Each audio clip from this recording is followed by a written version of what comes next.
Hello दोस्तों, नमस्कार। Welcome to this video. उम्मीद करता हूँ आप सब बहुत बढ़िया होंगे और आपके जनरल स्टडीज की प्रिपरेशन एकदम मस्त चल रहे होंगे। तो साथियों, आप जानते हैं हम लोगों ने सिलेबस को कवर कर लिया, अब कर रहे हैं प्रैक्टिस। जी हाँ, स्पेशल प्रैक्टिस सेट। ये आज छठवां प्रैक्टिस है, इससे पहले 5 हो चुका है। साथियों, आप जानते हैं प्रैक्टिस सेट हम लोगों ने उन इम्पॉर्टेंट क्वेश्चंस को, यानी जो रिसेंट के एग्जाम्स हुए हैं उन टॉपिक को ध्यान में रख करके तैयार किया है। यहाँ से डायरेक्टली आपको आपके एग्जाम्स में क्वेश्चन देखने को मिल सकता है। साथियों, ये वीडियो नियमित तौर पर शाम को 7 बजे हमारे इसी यूट्यूब चैनल और उसके साथ साथ मॉर्निंग में करंट अफेयर की क्लास इसी यूट्यूब चैनल पर आपको प्राप्त होती है। इसके अतिरिक्त अपना एप्लीकेशन भी आ चुका है, आप ऐप को प्ले स्टोर से डाउनलोड कर सकते हैं। प्रमोद पाल GIC टीचर नाम से है, ठीक है। वहाँ पर भी आपको सारा कुछ बहुत ही व्यवस्थित और सहज तरीके से प्राप्त हो जाएगा।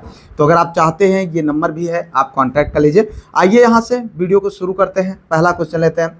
आयरन डोम मिसाइल रक्षा प्रणाली निम्नलिखित में से किस देश की है? ठीक है, Iron Dome missile defence system belong to which of the following countries. देखो यहाँ पर ये क्वेश्चन आपका है UPPCS 2025। जी हाँ, आप जानते हैं ये जो एग्ज़ाम है ये बहुत अपने आप में बहुत ही रिस्पेक्टेड एग्जाम है, ठीक है।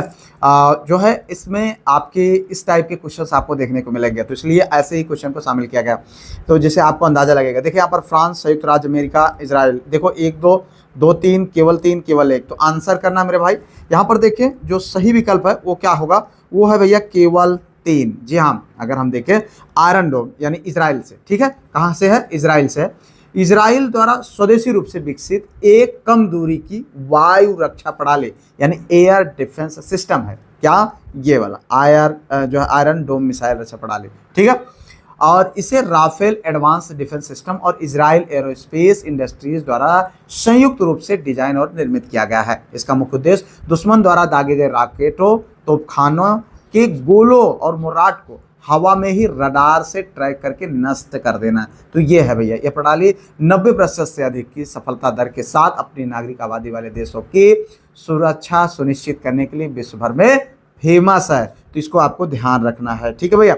अभी आप देख रहे हैं युद्ध भी चल रहा था, तो जून 2025 में किसे संयुक्त राज्य महासभा के अध्यक्ष के रूप में चुना गया? ये करंट अफेयर का क्वेश्चन है। देखा, एकदम चुन चुन करके क्वेश्चन हमने आपके लिए दिया है, ठीक है। आप इतना समझ लीजिए, दुर्भाग्य हो अलग विषय है, अन्यथा आपको आपके इसी सीरीज से 50% से अधिक क्वेश्चन एग्जैक्टली देखने को मिलेंगे। ये श्रृंखला जो आपके एग्जाम तक कंटिन्यू रहेगी। इसलिए अगर आप तैयारी कर रहे हैं तो दिमाग मत लगाइए, जो है आप प्ले स्टोर पर जा करके एप्लीकेशन को डाउनलोड करिए और इसको जो है इस मटेरियल को, PDF को आप प्राप्त कर लीजिए, ठीक है, जो आपके लिए, आपके एग्जाम के लिए बहुत ज़्यादा बेनिफिशियल होगा।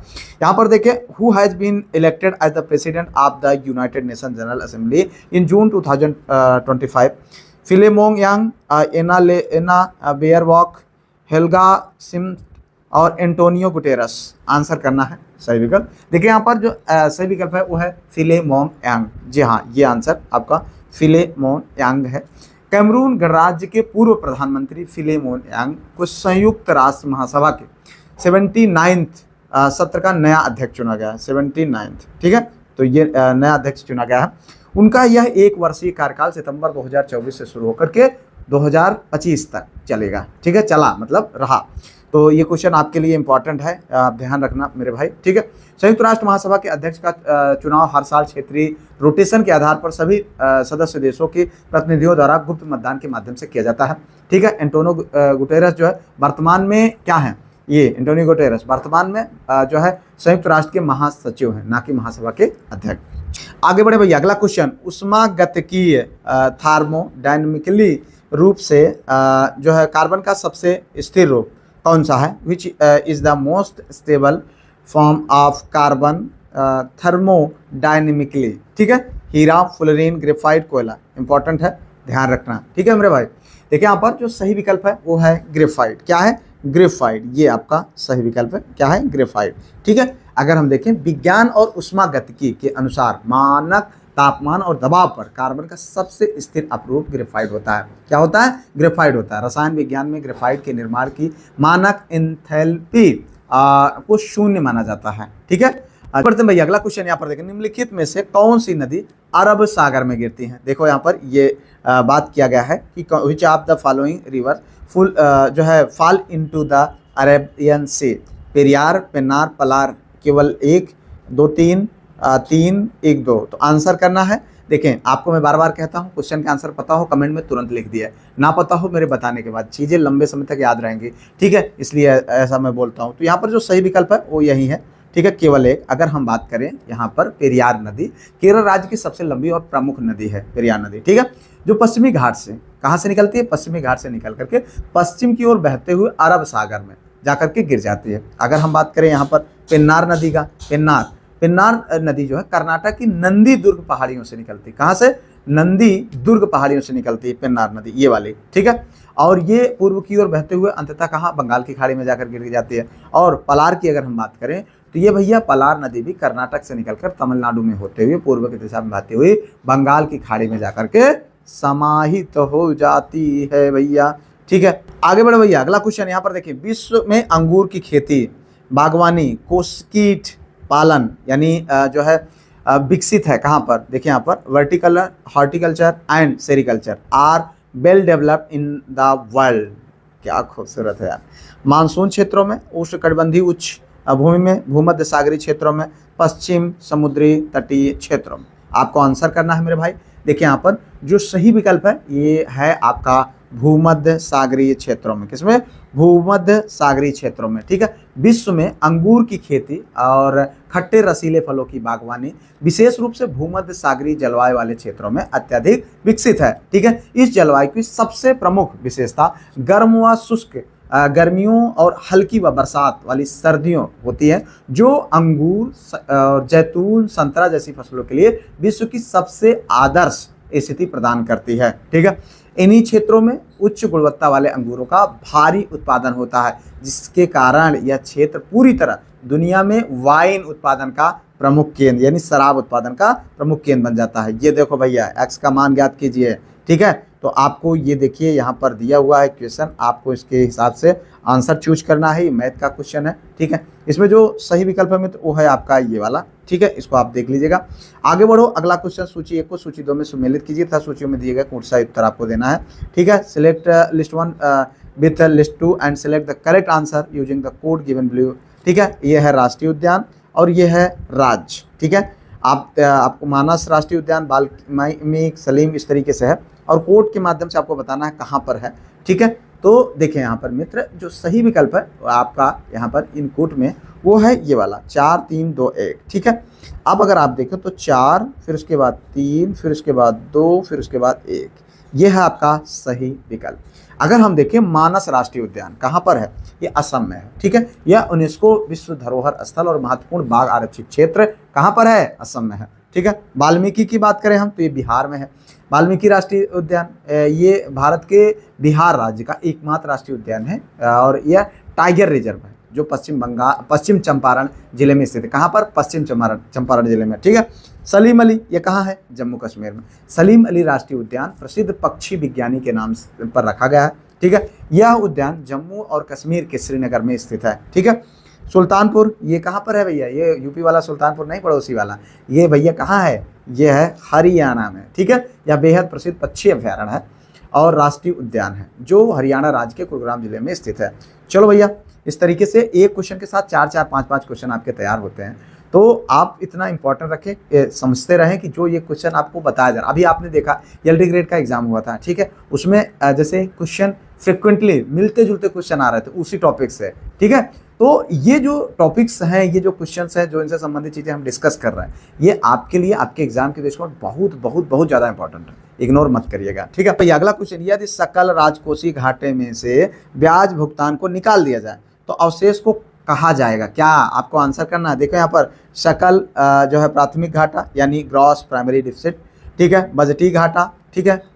जो है मौद्रिक घाटा, राजस्व घाटा। आंसर करिएगा। यहाँ पर देखें 4 विकल्प है मित्र, चारों में से आपको एक सही बताना है। सकल प्राथमिक घाटा। मेरे भाई अगर आप इसको एप्लीकेशन पर देख रहे हैं तो किताब लेकर के उस पर ऐप जो है आप जो है आंसर लिखा करें, ठीक है। ये आपको बहुत मदद करेगा आपके एग्जाम में सफलता दिलाने में, ठीक है। अगर हम बात करें अर्थशास्त्र की परिभाषा के अनुसार सकल प्राथमिक घाटा की गणना सकल राजकोषीय घाटे में ऐसे पिछले ऋणों पर दिए गए ब्याज भुगतानों को घटाकर की जाती है। इसका स्पष्ट सूत्र अगर हम बात करें तो प्राथमिक घाटा बराबर राजकोषीय घाटा माइनस ब्याज भुगतान। यह घाटा मुख्य रूप से यह दर्शाता है कि वर्तमान सरकार की नीतियां और खर्च कितने अधिक हैं, क्योंकि इसमें पिछली सरकारों द्वारा लिए गए ऋणों के ब्याज के भारी बोझ को शामिल नहीं किया जाता है। ठीक है, आगे देखो, ये आपका यूपीपीसीएस 2025 भारतीय संविधान के भाग और उनके विषय निम्नलिखित में से कौन से युग में से सही सुमेलित नहीं है। ठीक है, which of the following pairs of part Indian constitution and its subject is are not जो है करेक्टली मैच्ड। देखो, भाग 4A मौलिक कर्तव्य, ठीक है, इस तरीके से भाग 6, ठीक है, ये स्टेट से संबंधित भाग जो है यहाँ पर देखें भाग 11 जो कि नगर पालिका है। ठीक है, आपको यहाँ पर देखिए कूट के माध्यम से ऐसे ही क्वेश्चन देखने को मिलेंगे। तो देखो नीचे कूट दिया हुआ 1 2 2 3 1, ठीक है, आंसर करना, सही विकल्प बताना है भाई। तो यहाँ पर देखिए जो सही विकल्प है वो है आपका केवल 3, जी हाँ, ओनली 3, ये वाला आंसर। ठीक है, यहाँ पर देखें ये नगर पालिका है, ये आपका पूछा जा रहा है कि सही सुमेलित नहीं है। कौन सही सुमेलित नहीं है? तो भाग 11 जो नगर पालिका है बताई जा रही है, या मतलब भाग यही सही सुमेलित नहीं है। बाकी अगर आप देखें तो ये भी सही है, ये भी सही सुमेलित है, दोनों। ठीक है, भाग 11 यह भाग केंद्र और राज्यों के बीच विधायी और प्रशासनिक संबंधों को दर्शाता है, ना कि नगर पालिकाओं को। नगर पालिकाएं जो है भारतीय संविधान के भाग जो है 9A के अंतर्गत, ठीक है, 74वें संविधान संशोधन 1992 द्वारा उल्लेखित किया गया है। ठीक है, चल, युवराज खुर्रम ने किस वर्ष शाहजहां की उपाधि प्राप्त की थी? In which year did Prince Khurram receive the title of जो है शाहजहां? ये देखो 14 में, 15 में, 1614, 15, 16, 16, 16, 17 आंसर करना। आपको यहाँ पर देखें जो सही विकल्प है वो है 17। ठीक है, कितना? 1617, ये आंसर 1617। ठीक है, आपको आंसर करना। मुगल सम्राट जहांगीर के सबसे योग्य पुत्र युवराज खुर्रम ने, ठीक है, 1617 ईस्वी में अहमदनगर यानी दक्कन के अत्यंत महत्वपूर्ण सैन्य अभियान का नेतृत्व किया था। ठीक है, इस शक्तिशाली अभियान के परिणाम स्वरूप अहमदनगर के शासकों को मुगलों की अधीनता स्वीकार करने एवं शांति संधि के लिए मजबूर होना पड़ा था। और इस शानदार सैन्य विजय से अत्यधिक प्रसन्न होकर के सम्राट जहांगीर ने 1617 ईस्वी में युवराज खुर्रम को शाहजहां की प्रतिष्ठित जो है जो क्या बोलते हैं उपाधि से उसको सम्मानित किया था। ठीक है, जहांगीर का योग्य पुत्र था। आगे बढ़ो, अगला क्वेश्चन, वह कौन थे जिन्होंने अनुशीलन समिति की स्थापना की थी? Who among the following establish the Anushilan Samiti? P Mitra, Virendra Ghosh, बी.डी. सावरकर, नरेंद्र गोसाई। आंसर करना। सही विकल्प देखें यहाँ पर जो सही विकल्प है मित्र वो है पी मित्रा। क्या है? पी मित्रा, ये आपका सही आंसर है। अनुशीलन समिति भारत के स्वतंत्रता संग्राम के दौरान बंगाल में स्थापित एक प्रमुख गुप्त क्रांतिकारी संस्था थी। ठीक है, जिसका उद्देश्य सशस्त्र विद्रोह से ब्रिटिश भारत को उखाड़ फेंकना था। ठीक है, इस समिति की स्थापना 24 मार्च, कब? 24 मार्च, ठीक है, 24 मार्च 1902 ईस्वी में। कब? 1902 ईस्वी में एक बैरिस्टर जो कि जिनका नाम पी मित्रा यानी प्रथम नाथ मित्रा द्वारा किया गया था। यद्यपि बाद में वीरेंद्र कुमार घोष और भूपेंद्र नाथ दत्त ने इसकी युगांतर शाखा के माध्यम से इसके क्रांतिकारी विस्तार में अहम महत्वपूर्ण भूमिका निभाई, लेकिन मुख्य संस्थापक इसके कौन थे? पी मित्रा साहब। ठीक है, चलो आगे देखो। यहाँ पर अगला क्वेश्चन, एक थैले में 5 रुपया, 2 रुपये तथा 1 रुपये के सिक्के हैं। अनुपात देखो 3, 4, 5 के अनुपात में सभी सिक्के का मूल्य 2100 है कुल मिलाकर के। थैले में 5 रुपये कितना है? ये भैया मैथ का क्वेश्चन है, आप थोड़ा सा इसको सॉल्व कर लीजिएगा अपने हिसाब से। ठीक है, यहाँ पर जो सही विकल्प है वो है आपका 2:5। ठीक है, ये है आपका, तो अनुपात अपना देख लेना। आगे बढ़ो, अगला क्वेश्चन, लोकसभा और राज्यसभा की संयुक्त बैठक किसके द्वारा आहूत की जाती है? ठीक है, आप देखें यहाँ पर लोकसभा और राज्यसभा की संयुक्त बैठक किसके द्वारा आहूत की जाती है?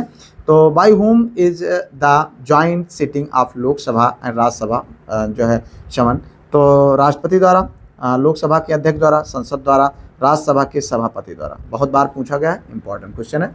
देखिए यहाँ पर यह है राष्ट्रपति के द्वारा। ठीक है, अगर हम बात करें भारतीय संविधान के अनुच्छेद 108 किसके अंतर्गत? 108 के अंतर्गत किसी भी साधारण विधेयक पर संसद के दोनों सदनों के बीच यदि कोई गतिरोध उत्पन्न हो जाता है तो संयुक्त बैठक का प्रावधान है। यह संयुक्त बैठक हमेशा भारत के राष्ट्रपति द्वारा बुलाई जाती है, यानी आहूत की जाती है। ठीक है, यद्यपि इसे बुलाने का संवैधानिक अधिकार राष्ट्रपति का है, लेकिन अनुच्छेद 118(4) के अनुसार इस संयुक्त बैठक की अध्यक्षता हमेशा लोकसभा का अध्यक्ष करता है। कौन? लोकसभा का अध्यक्ष। ठीक है, तो इतना ध्यान रखो। आगे बढ़ो, अगला क्वेश्चन, भारतीय संविधान के किस अनुच्छेद में अनुसूचित जनजातियों के लिए राष्ट्रीय आयोग का प्रावधान है?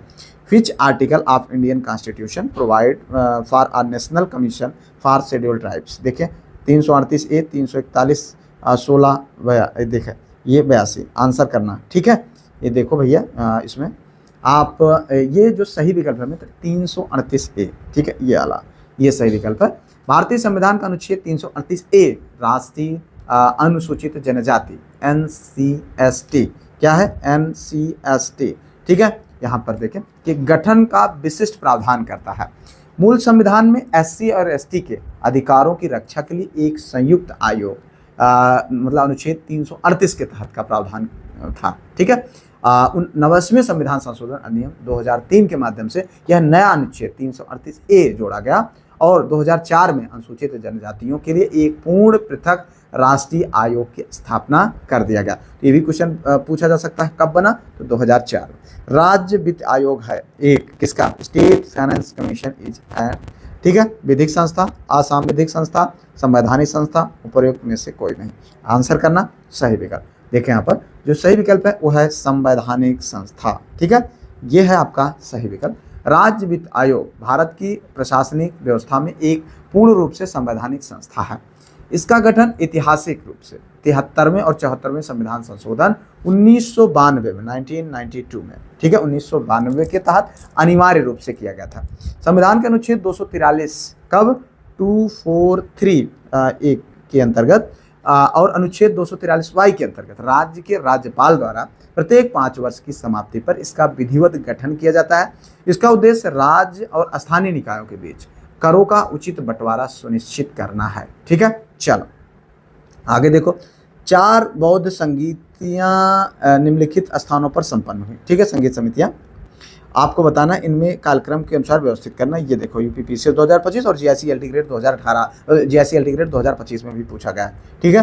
4 बुद्धिस्ट जो है councils were held at the following places, arrange them in the correct chronological order and select the correct answer for the code given below. Vaishali, Rajgriha, Kundalvan, Pataliputra. Answer करना। यहाँ पर देखो आपको इसके माध्यम से क्रोनोलॉजिकल तरीके से रखना, बहुत इंपॉर्टेंट भाई, ठीक है। देखिए यहाँ पर जो सही विकल्प है मित्र वो है 2, 1, 4, 3। आपको इनके कालानुक्रम अनुसार आपको बताना है। तो अगर देखें तो जो पहली बौद्ध संगीत समिति थी, प्रथम संगीत समिति, वो कहाँ हुई थी? राजगृह में हुई थी। कहाँ पर? राजगृह में हुई थी। और कब हुई थी? 483 ईसा पूर्व में, ठीक है, ईसा पूर्व है भैया, ठीक है, आप देख लेना, ठीक है। जो है यहाँ पर उसके बाद अगर हम बात करें अब ये BC, ठीक है, BC में। और उसके बाद अगला देखो यहाँ पर दूसरा जो बौद्ध संगीत समिति हुई थी ये 383 ईसा पूर्व में, 383 ईसा पूर्व में, यानी 383 BC में हुआ था, 383 BC में, ठीक है। अब उसके बाद अगला नंबर आता है ये पाटलिपुत्र का। तो ये तीसरी संगीत समिति कब हुई थी? 250 ईसा पूर्व में, 250 ईसा पूर्व या BC, जो भी समझ लीजिए आप, ठीक है, BC में। और उसके बाद अगर हम बात करें तो ये चौथी बौद्ध संगीत समिति ये कहाँ पर हुई थी? ये कुंडलवन में कुषाण के शासनकाल में हुई थी, ठीक है। तो वैशाली वाली किसके शासनकाल में थी? ये कालाशोक के, ठीक है। राजगृह वाले जो है अजातशत्रु के, ठीक है। पाटलिपुत्र किसके उसमें था? तो पाटलिपुत्र का आप जानते हैं कि अशोक के शासनकाल में। तो इतना आपको यहाँ पर जानना चाहिए। चलो आगे देखना, निम्नलिखित में से कौन भारतीय संविधान द्वारा स्थापित? Which of the following is established by the Indian constitution? योजना आयोग, राष्ट्रीय विकास परिषद, क्षेत्रीय परिषदें, उपरोक्त में से कोई नहीं। आंसर करना है। देखें यहाँ पर जो सही विकल्प है मित्र वो है उपरोक्त में से कोई नहीं, ठीक है। ये देखो उपरोक्त में से कोई नहीं, ये आपका सही आंसर है। भारतीय संविधान के किसी भी अनुच्छेद में योजना आयोग यानी राष्ट्रीय विकास परिषद NDC और क्षेत्रीय परिषदों का कोई उल्लेख नहीं है, अतः ये संवैधानिक संस्थाएं नहीं है, ठीक है, ये संवैधानिक संस्थाएं नहीं है। योजना आयोग और राष्ट्रीय विकास परिषद, ठीक है, योजना आयोग, राष्ट्रीय विकास परिषद, ये क्या है? ये जो है केंद्रीय मंत्रिमंडल के कार्यकारी प्रस्तावों द्वारा जो है की गई थी, ठीक है।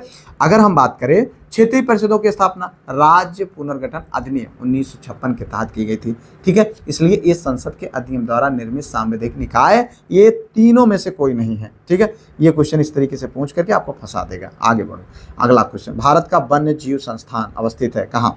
अल्मोड़ा में। Wild life institute of India is located in Dehradun, Bhopal, Almora. Answer करना। देखिए यहाँ पर जो सही विकल्प है मित्र वो है देहरादून में। ठीक है, कहाँ पर? देहरादून में। ये है आपका सही विकल्प।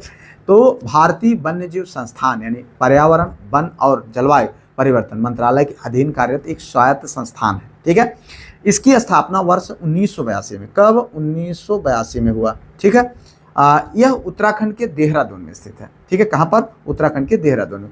यह संस्थान वन्यजीव अनुसंधान, प्रबंधन, जैव विविधता संरक्षण और विलुप्तप्राय प्रजातियों के संरक्षण के लिए विश्व स्तरीय प्रशिक्षण और अकादमिक पाठ्यक्रम प्रदान करता है। ठीक है भैया, चलो ये देखो इंटेल कोर i9 एक प्रकार है किसका? Intel core i9 is a type of motherboard processor hard disk. अब वो उपरोक्त में से कोई नहीं। ये देखो RO के क्वेश्चन में पूछा गया है, तो थोड़ा सा ध्यान रखना। ठीक है, ये क्या है? ये है भैया प्रोसेसर है। ठीक है, अगर हम देखें यहाँ पर इंटेल कोर i9 जो है प्रसिद्ध टेक कंपनी इंटेल कॉर्पोरेशन द्वारा विकसित निर्मित एक उच्च प्रदर्शन वाला माइक्रो प्रोसेसर है। ठीक है, इसे मुख्य रूप से gaming, video editing, 3D rendering और भारी मल्टीटास्किंग जैसे जो है अत्यधिक उच्च क्षमता वाले कार्यों को निर्बाध रूप से चलाने के लिए डिजाइन किया गया। यह कंप्यूटर के मस्तिष्क के रूप में कार्य करता है। जबकि मदरबोर्ड की अगर हम बात करें तो ये भैया मुख्य सर्किट होता है। हार्ड डिस्क ये है, ये जो है डेटा स्टोरेज डिवाइस है। ठीक है, चल आगे देखो, निम्नलिखित में से कौन एक देश हॉर्न ऑफ अफ्रीका में स्थित है? Which one of the following countries is located the horn of Africa? Tanzania, Ethiopia, Egypt, Sudan. Answer करो। ठीक है, देखो सही विकल्प है भैया यहाँ पर इथोपिया। क्या है? इथोपिया। ठीक है, अगर हम देखें हॉर्न ऑफ अफ्रीका पूर्वी अफ्रीका का एक प्रमुख महाद्वीप है जो अरब सागर और हिंद महासागर के गैंडे के सींग के आकार से निकला हुआ। ठीक है, तो आप उसको देख सकते हैं, ये है इथोपिया।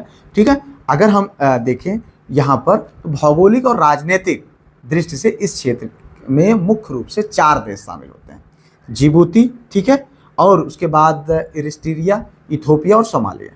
इसे सीड के रूप में याद किया जाता है। किसके रूप में? सीड। ठीक है, सीड के रूप में याद किया जाता है। तो इतना आप इसको ध्यान रखें। ठीक है, चलो आगे बढ़ो भाई।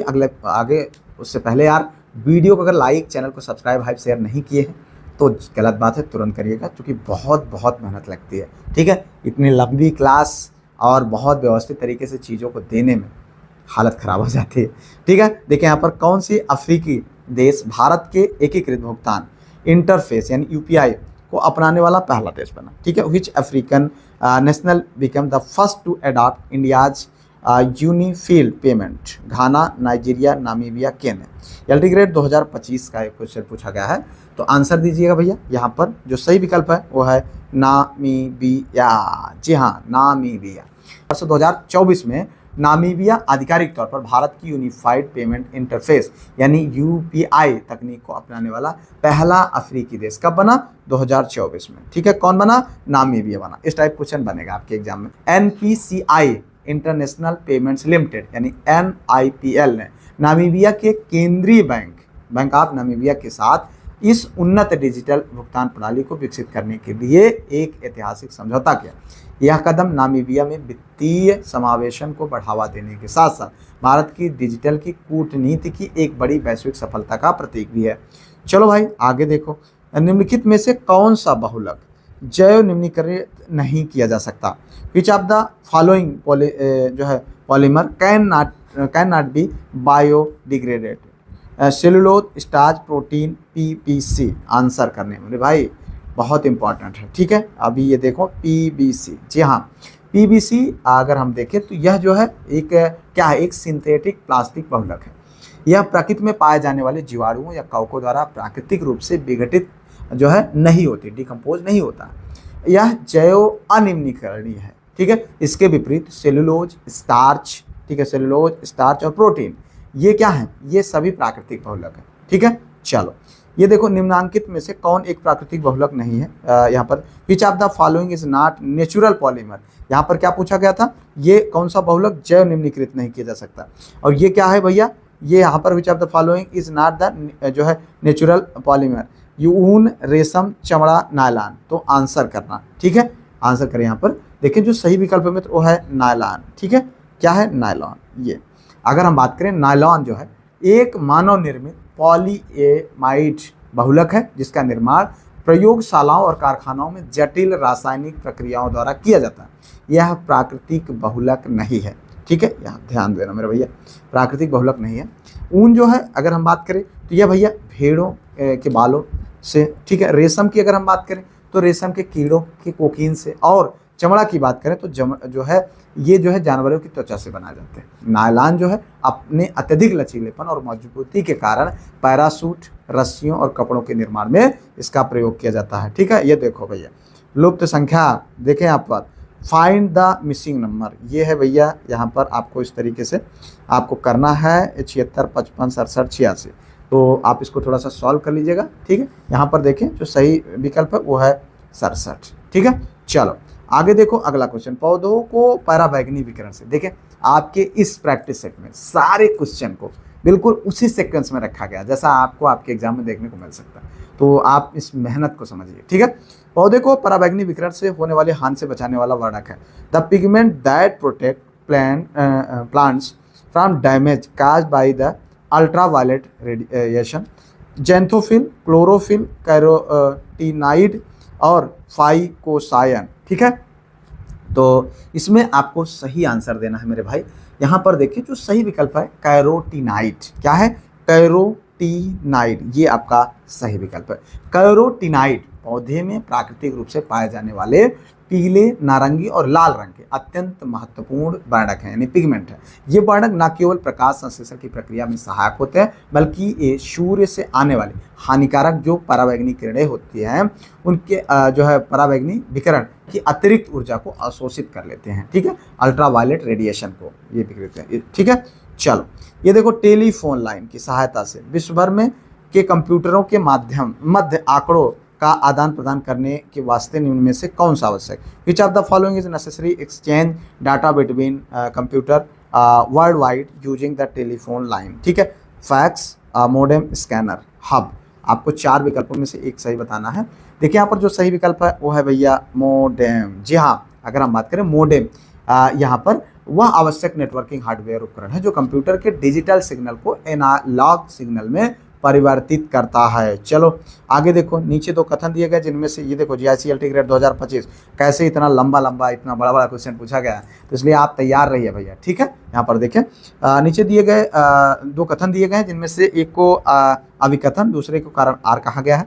संपत्ति के कानून अधिकार को मूल अधिकार के तौर पर 44वें संविधान संशोधन द्वारा हटा दिया गया। ठीक है, और देखिए यहाँ right to property was deleted at the fundamental right by the 44th amendment, इसे एक कानूनी अधिकार के तौर पर 301 के द्वारा शामिल किया गया है। तो आपको देखना है यहाँ पर 4 विकल्प हैं, इनमें से आपको सही बताना है मेरे भाई। देखें जो सही विकल्प है वो है आपका बी आंसर। ठीक है, क्या है ए और आर दोनों सत्य है, ये जो आर ए की सही व्याख्या करता है। तो ये आप जानते हैं कि इस टाइप के क्वेश्चन में ज़्यादातर जो है सही आंसर यही होते हैं, तो आप इनको ध्यान रखें। ठीक है, चलो आगे देखो अगला क्वेश्चन, निम्नलिखित में से वे सूक्ष्म जीव जैव उर्वरक के रूप में प्रयोग होते हैं, which of the following microorganism are use as a bio fertiliser, विषाणु, कवक, प्रोटोजोआ, साइनोबैक्टीरिया। ठीक है, चलो यहाँ पर देखें जो सही विकल्प है वो है डी, यानी साइनोबैक्टीरिया। ठीक है, ये है आपका साइनोबैक्टीरिया। अगर हम बात करें साइनोबैक्टीरिया कृषि में प्राकृतिक जैव उर्वरक के रूप में उत्कृष्ट कार्य करते हैं। ठीक है, यह सूक्ष्म जीव वायुमंडलीय नाइट्रोजन को स्थिर करके उसे अमोनिया जैसे पौधे के ग्रहण करने योग्य यौगिकों में बदल देते हैं, जिससे क्या होता है पृथ्वी की प्राकृतिक उर्वरकता में भारी वृद्धि होती है।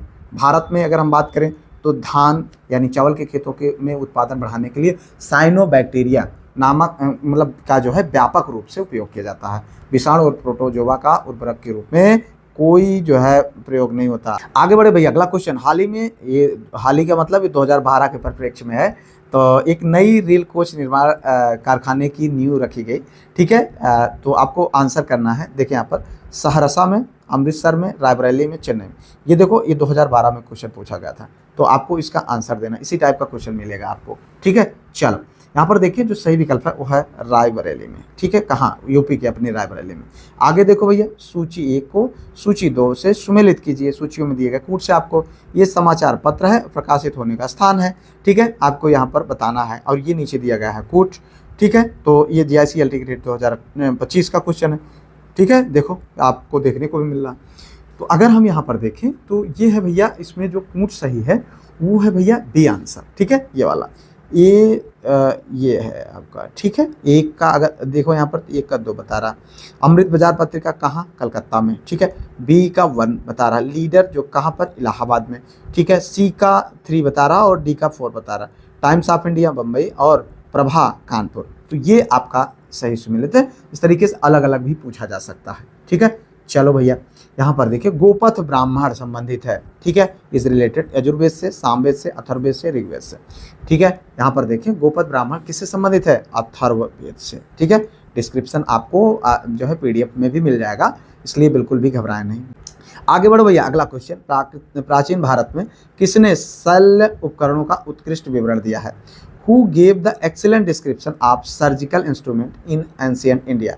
चरक, आर्यभट्ट, जो है सुश्रुत और वामनाचार्य। आंसर करना है।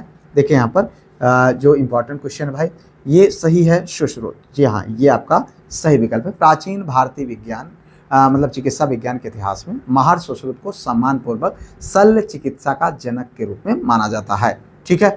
चलो भैया, ये देखो, बालकों की एक पंक्ति में बाईं से 7वें स्थान पर ए तथा दाईं ओर से 4थे स्थान पर बी बैठा।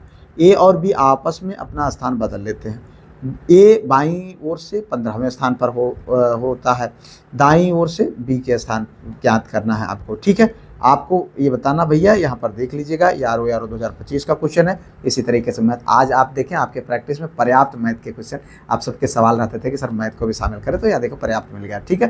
यहाँ पर जो सही विकल्प है वो है आपका 12वां सवाल। अपना हल कर लीजिएगा भैया, इतना समय नहीं है, क्योंकि मैं जानता हूँ वीडियो लंबी होती है और फिर आप उसको देखते नहीं, और वीडियो में लगातार इतने लंबे समय तक वीडियो को बनाते वक्त तो बोलते रहना, जो कि सामान्य बात नहीं है, ठीक है। तो थोड़ा सा आप इसको देख लीजिएगा अपने हिसाब से। यहाँ पर देखें, निम्नलिखित में से किसे भारत में हो रही मिशनरी गतिविधियों को आत्मघाती एवं शांति के लिए खतरा माना था? Who among the following considered missionary activities in India as जो है suicidal and a threat to peace, ठीक है। ये देखो GIC लेक्चरर में, ठीक है। ये देखो, Lord Wellesley, Lord Dalhousie, Lord William Bentinck, Lord Cornwallis. Answer करना। तो यहाँ पर देखिए जो भैया सही विकल्प है वो है लॉर्ड वेलेजली। क्या है? Lord Wellesley. भारत के तत्कालीन गवर्नर जनरल लॉर्ड वेलेजली ने जो है ईसाई मिशनरियों की गतिविधि को ब्रिटिश साम्राज्य की शांति के लिए एक गंभीर खतरा और आत्मघाती कथन माना था, ठीक है। चलो, जिस बौद्ध ग्रंथ में 16 महाजनपदों के नामों का उल्लेख है उसका नाम the Buddhist text which describe the name of 16 महाजनपद is known as अंगूत्तर निकाय, बुद्धचरित, जो है ललित विस्तार और सुत्त निपात। देखो ELT ग्रेड 2025, ठीक है, आएगा ऐसे ही क्वेश्चन। तो यहाँ पर जो सही विकल्प है मित्र वो हम सब जानते हैं, कौन? अंगूत्तर निकाय, ठीक है, ये आपका सही विकल्प है, ठीक है। चलो भाई, प्राचीन भारत में 6ठी शताब्दी ईसा पूर्व के आसपास 16 बड़े राज्यों या गणराज्य का उदय हुआ था। उन्हें जो है क्या बोला जाता है? पोषण महाजनपद। और सूत्र पिटक के एक महत्वपूर्ण भाग जो कि अंगूत्तर निकाय है उसमें इसका जिक्र किया गया है, ठीक है। चलो, भारत का पहला विश्व शांति केंद्र कहाँ स्थापित किया गया? Where was the India first world peace centre been establish? Gurugram, Nai Delhi, Hyderabad, जो है नाथ, ठीक है। करंट अफेयर का क्वेश्चन है। भारत का पहला विश्व शांति केंद्र कहाँ स्थापित किया गया है, ठीक है। यहाँ पर देखें, जो सही विकल्प है वो है गुरुग्राम में। कहाँ पर? गुरुग्राम में, ठीक है, ये आपका सही विकल्प है। अगर हम बात करें, भारत का पहला विश्व शांति केंद्र हरियाणा राज्य के गुरुग्राम में स्थापित किया गया। इस केंद्र की स्थापना प्रख्यात जैन आचार्य डॉक्टर लोकेश मुनि के संगठन अहिंसा विश्व भारती द्वारा की गई है। चलो, वाडिनार तेल शोधनशाला निम्नलिखित में से किस राज्य में स्थित है? In which of the following state is the Vadinar oil refinery located? Asom, Gujarat, Karnataka, Andhra Pradesh, ठीक है। आंसर करिएगा। सही विकल्प है भैया गुजरात। क्या है? गुजरात में, ठीक है। कहाँ पर? गुजरात में। वाडिनार तेल शोधनशाला भारत में जो है गुजरात राज्य के देवभूमि द्वारिका जिले में स्थित है, ठीक है। चलो भैया, निम्नलिखित में से कौन सा या से कार्यक्रम, योजना या राष्ट्रीय शिक्षा नीति 2020 के उद्देश्यों को पूरा करने के लिए में शामिल नहीं है? तो उल्लास, दीक्षा और भारत निर्माण कार्यक्रम, ठीक है। कूट के माध्यम 1 2 1 3 ओनली 1, तो आंसर करना है, ठीक है। देखिए यहाँ पर जो सही विकल्प है वो है भैया केवल 3, ओनली 3, ये है आपका सही विकल्प, ठीक है। उल्लास, ठीक है, उल्लास ये एक नव भारत साक्षरता कार्यक्रम है जो पूरी तरह से NEP 2020 के अनुरूप जो है बुनियादी साक्षरता और जीवन पर्यंत शिक्षा को बढ़ावा देता है, ठीक है। उल्लास। दीक्षा की बात करें तो यह जो है डिजिटल पोर्टल है जो स्कूली शिक्षा के लिए राष्ट्रीय डिजिटल प्लेटफॉर्म है और NEP 2020 के अंतर्गत इसको भी किया गया। भारत निर्माण कार्यक्रम, यह जो है योजना वर्ष 2005 में शुरू की गई थी, ठीक है। चलो आगे देखो आज के सेकंड लास्ट क्वेश्चन की ओर। यहाँ पर देखें, निम्नलिखित में से किस स्थान पर उत्तर मध्य रेलवे सांस्कृतिक केंद्र स्थित है? Eight which of the following places is the north central zone culture जो है सेंटर लोकेटेड?